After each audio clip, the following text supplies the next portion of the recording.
area. I'm not trying to gas nobody up, but you're about to find out for yourself. Listen, enough from me. Clap it up for Tiger Rose, everybody. Mic check, 1, 2. Mic check. Mic check.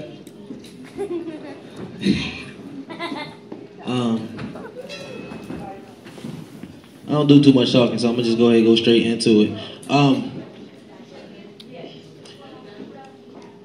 I get real confused on a lot of things, and one of the biggest things, or one of the hardest things that I had to come to life with and come to grips with, like, if it's not for you, it's not for you. And that was one of the biggest things, like, when it came to church. I was like, I don't understand when the church people say it to me. But at the end of the day, you gotta believe. So with that being said, when I say God, you say saves. I say God. Saves. Nah, y'all not with me. I got you. I need y'all energy. I'm gonna give you what you give me. So if you give me weak, I'm gonna give you weak. But if you give me everything you got, I'm gonna give you everything I got. I promise you. So when I say God, you say saves. I say God. Save. God. Save. God. Save. Yeah, y'all ready? Yeah.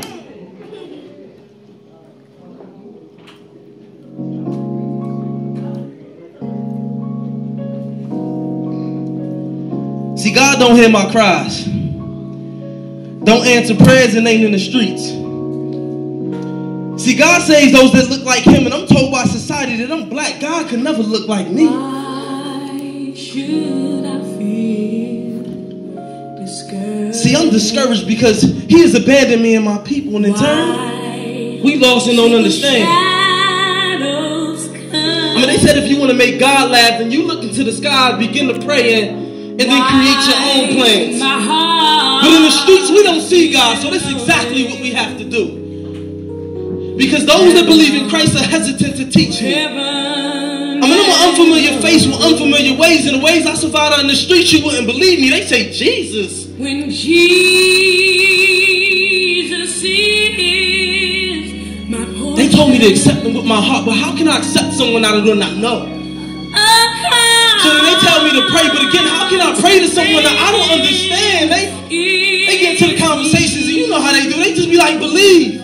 But how or even why should I believe when those that believe won't even extend a helping hand? I'm saying if your God is into being selfish instead of selfless, into seeking power like the preachers instead of helping, into the money and the politics, it's the same thing that goes out in the streets. So your God, he can't help me. You can't help me.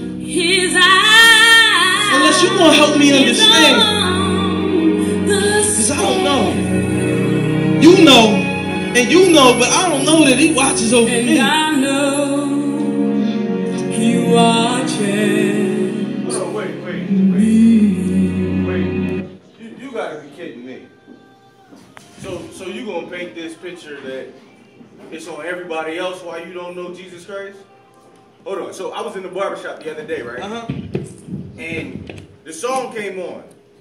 Y'all may know it. I'm black and ugly as ever. However, I stayed Gucci down to my socks. Right. Rings with watch.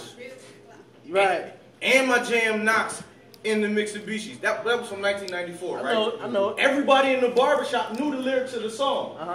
But these are the same people who tell me I still can't understand the Bible. So you can understand Biggie Small's lyrics from 1994, it's 2016, and you still don't understand the Bible? I understand Christopher, but I don't understand Christ.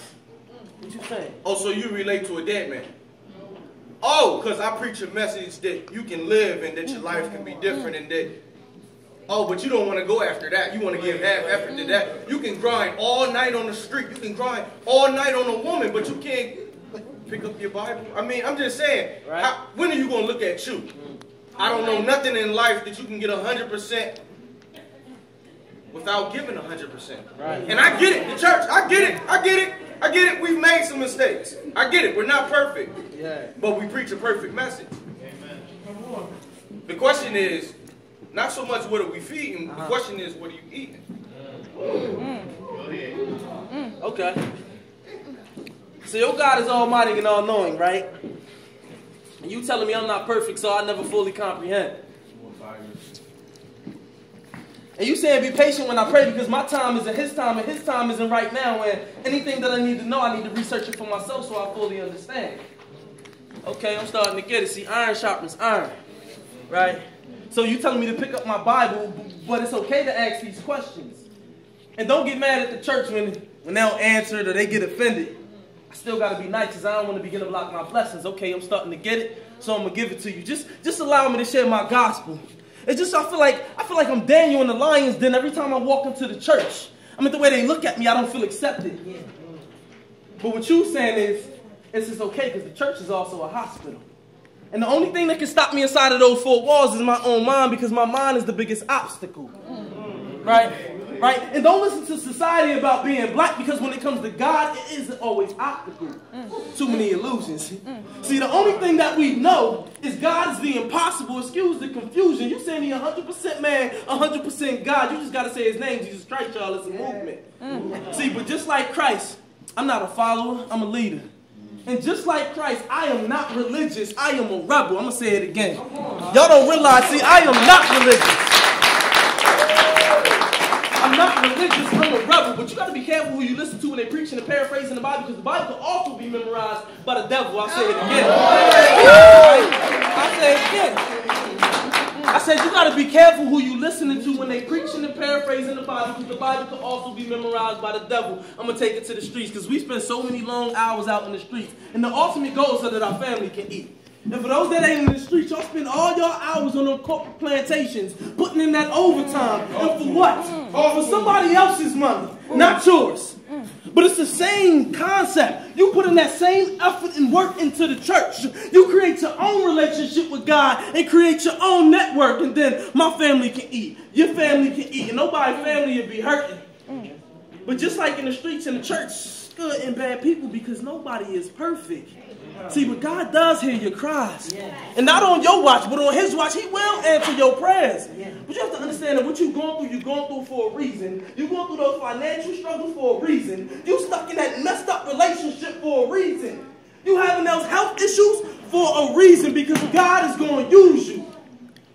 You got to understand, you just got to stand up and stand strong. Know that God will never leave you alone. He let you cry so you can ask for help. He's going to shine the light on all your wrongs, and bro, I got you. You just got to believe in God. It's the impossible. Lean not on your own understanding of the passage, because God's love isn't logical. No, God's love isn't profitable. You need to take your idea of money, put God over money in your priorities, and with that equation, well, you become unstoppable. See, your rhetoric to those that are in the streets that are listening in turn becomes a hospital. So you are able to save souls and lift up the life of those that are still stuck in the streets and still stuck in the same obstacles. But you have to uplift and never destroy. Don't just talk about it. You got to be brave. You can't just talk about the streets, live in the streets, and